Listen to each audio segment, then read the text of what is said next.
Welcome back. You are listening to the home of forbidden romances. Prepare yourself, because tonight's story will leave you breathless. The wind didn't scream as Kalen fell, it laughed. Gravity snatched him with a violent jerk, the icy ledge of the sacred precipice rushing away from his vision, replaced by the swallowing maw of the gray, storm-choked sky. He didn't scream. Fear had stolen his voice hours ago when they bound his wrists with rough hemp and painted the symbols of the damned across his pale chest in ochre ash. He only saw the faces of the people peering over the edge. Not strangers, not enemies, but his neighbors. The baker who had slipped him crusts of bread. The intricate, wrinkled face of the high priest, his own uncle. And his father, eyes hard as flint, watching his only son plummet into the abyss of the dragon's throat. They had thrown him away like refuse, a meat offering to appease a monster they had never seen, hoping his blood would buy them another year of spring. The fall was supposed to kill him before the beast did. That was the mercy they promised. The rushing air tore at his thin ceremonial tunic, the cold biting into his skin like 1,000 needles. He shut his eyes, waiting for the impact against the jagged rocks below, waiting for the oblivion that was better than the betrayal burning in his heart. Impact came, but it wasn't rock. It was heat. A massive, unseen force collided with him, not with the crunch of bone against stone, but with the suffocating grip of muscle and scale. The wind vanished. The screaming cold was replaced by a sulphurous, overwhelming warmth. Kalen gasped, his eyes flying open, but the world was a blur of rushing shadows and the sound of leathery wings beating against the air with the force of thunderclaps. He was being carried. No, he was being claimed. Consciousness returned to Kalen in slow, agonizing waves. The first thing he registered was the silence. The howling blizzard of the upper peaks was gone. The second thing was the texture beneath his cheek. It wasn't the jagged stone of a cave floor, but something soft, luxurious. Velvet. He scrambled backward, his heart hammering against his ribs like a trapped bird. He was in a hall large enough to swallow the village square. The walls were formed of black volcanic glass, soaring upward into shadows where amber lights flickered like trapped stars. But it was the center of the room that froze the blood in his veins. A man sat upon a dais carved from a single piece of obsidian. He was immense, radiating a predator's lethargy. He wore robes of dark crimson silk that hung loosely off broad, powerful shoulders, exposing a chest that looked carved from marble. His skin was pale, almost translucent, contrasted sharply by the intricate, shifting tattoos of black scales that crept up his neck and along his jawline. A pair of curved, onyx horns protruded from his raven-black hair, sweeping back like a crown. But it was his eyes that pinned Kalen to the floor. They were vertical slits of burning, molten gold. "You are awake," the being said. His voice was a low rumble, a sound that vibrated in the floorboards and deep within Kalen's chest. It wasn't a question. "I was beginning to think the fall had shattered your mind, little offering." Kalen pressed his back against the cold obsidian wall, trembling. Are you going to eat me?" The man, the dragon, blinked slowly. A corner of his mouth quirked up, not in a smile, but in a look of profound, arrogant amusement. He stood, and the movement was so fluid it looked unnatural. He descended the dais, each step silent. "Eat you." The dragon stopped 3 paces away. The heat radiating from him was intense, smelling of wood smoke and ozone. He tilted his head, scanning Kalen's bruised, shivering form. "Look at you. Skin and bone. Ribs showing through that ridiculous rag they dressed you in. There is not enough meat on you to satisfy a hatchling, let alone a king." Kalen flinched as the dragon reached out. He expected claws. Instead, a hand, large, warm, and elegant, tipped Kalen's chin upward. The touch burned, searing his skin. "My name is Valerius," the dragon said, his thumb tracing the line of Kalen's jaw. "And you, little sacrifice, are a terrible insult." "Then kill me," Kalen whispered, the despair of the morning rushing back. "Finish what my father started." Valerius's golden eyes narrowed. The amusement vanished, replaced by a cold, ancient anger. "Your father threw you. I caught you. Do not confuse the butcher with the savior." He released Kalen and turned, walking toward a massive table laden with silver platters. The humans of the Pale Peaks grow stupider with every century. They think I crave blood. They think if they throw a pretty boy into the ravine, I will bless their crops. Valerius poured a dark red liquid into a goblet. They forget the old laws. The pact was never about food. It was about companionship. A tithe of life to balance the solitude of immortality. He turned back, extending the goblet. Drink. It is wine, not poison. If I wanted you dead, you would be ash. Kalen stared at the goblet. His thirst was a dry fire in his throat. With shaking hands, he took it. The wine was rich, spiced, and warmed him instantly. Why? Kalen asked, his voice gaining a fraction of strength. If I am an insult, why save me? Valerius stepped closer, his presence overwhelming. He loomed over Kalen, casting a long shadow. Because, little one, you smell of betrayal. And nothing tastes sweeter to a dragon than a soul that has been wronged. His eyes dropped to the bruises on Kalen's wrists. Besides, once something enters my domain, it belongs to me. I do not discard my treasures. Days bled into nights in the obsidian sanctuary. There was no sun here, only the glow of magma veins deep within the earth and the magical lights Valerius conjured. Kalen expected torture. He expected to be a slave. Instead, he found himself in a gilded cage of terrifying luxury. Valerius was a creature of contradictions. He was an apex predator who could crush stone with a grip of his hand, yet he spent hours reading ancient scrolls or arranging crystals with delicate precision. But the danger was always there. It simmered in the air between them. One evening, Kalen found himself in the great bathhouse, a cavernous room filled with steaming geothermal pools. He washed the ash and dirt from his skin, the water soothing his aching muscles. When he emerged, wrapping a thick towel around his waist, he found Valerius leaning against the archway, arms crossed. The Dragon King's gaze was heavy, physical. He watched Kalen with an intensity that made the air feel thin. The bruises are fading, Valerius observed, his voice low. My body heals, Kalen replied, clutching the towel tighter. The rest takes longer. Valerius pushed off the wall and approached. The humidity of the room made his hair curl slightly, softening the sharp angles of his face. But his eyes were predatory. You still fear me. You are a dragon, Kalen said, backing up until his heels hit the edge of the pool. You could snap my neck on a whim. I could, Valerius agreed, stepping into Kalen's personal space. He placed a hand on the wall beside Kalen's head, boxing him in. But I haven't. Tell me, Kalen, who is the monster? Me, or the men who painted you like a doll and shoved you off a cliff?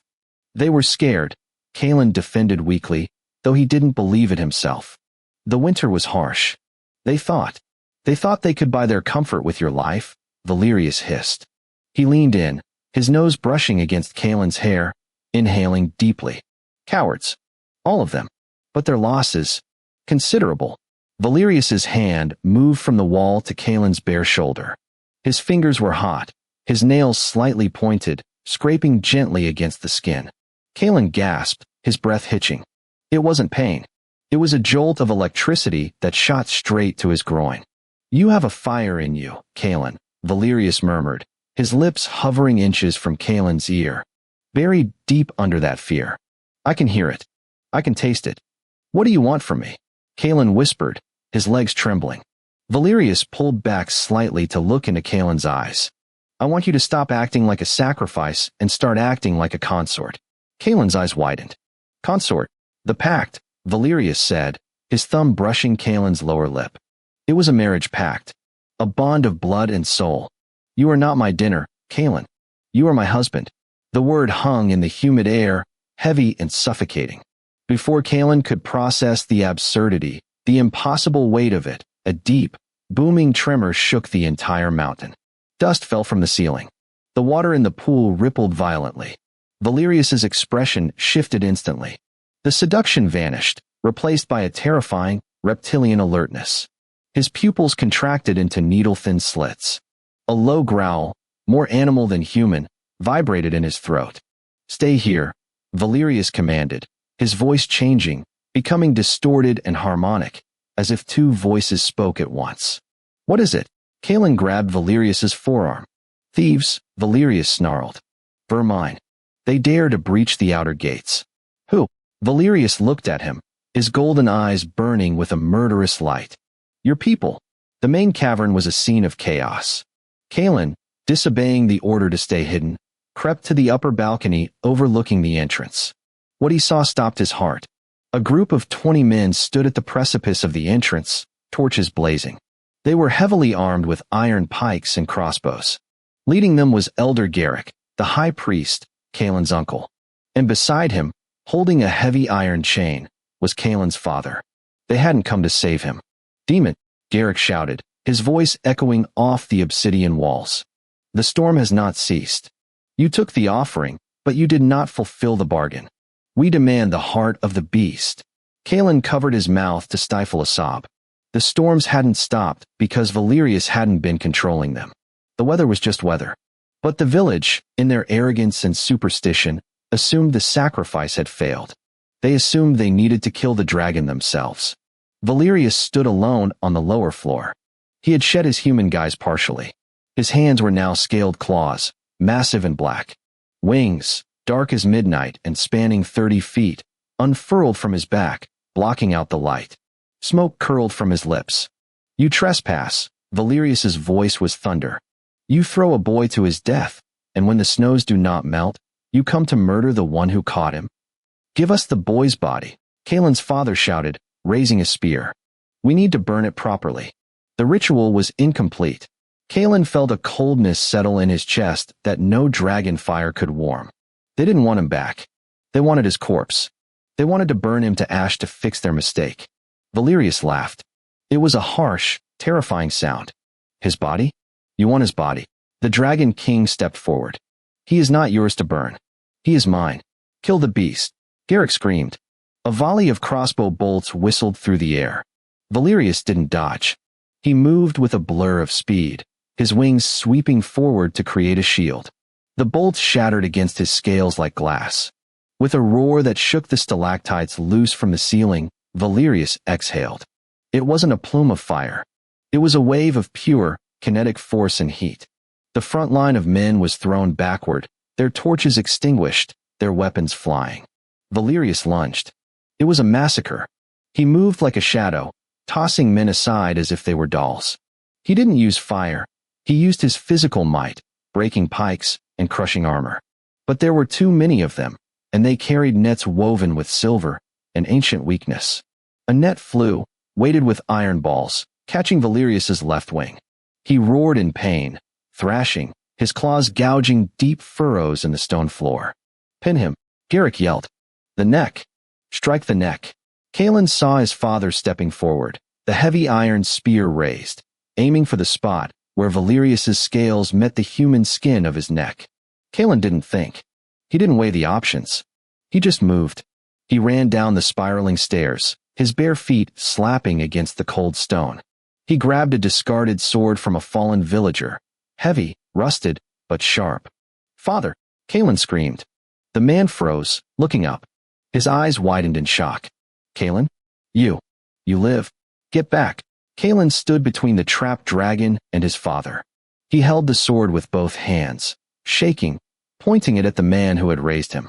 Don't touch him. Boy, move. Garrick shouted from the back. He has bewitched you. He is a monster.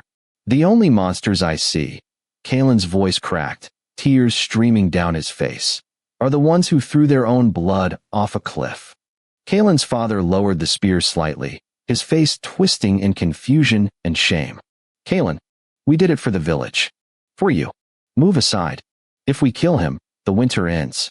If you kill him, Kalen hissed, you kill me. Behind him, Valerius stopped struggling. The dragon let out a low, vibrating purr. The heat radiating from his back wrapped around Kalen like a blanket. A touching reunion, Garrick sneered. He raised a crossbow.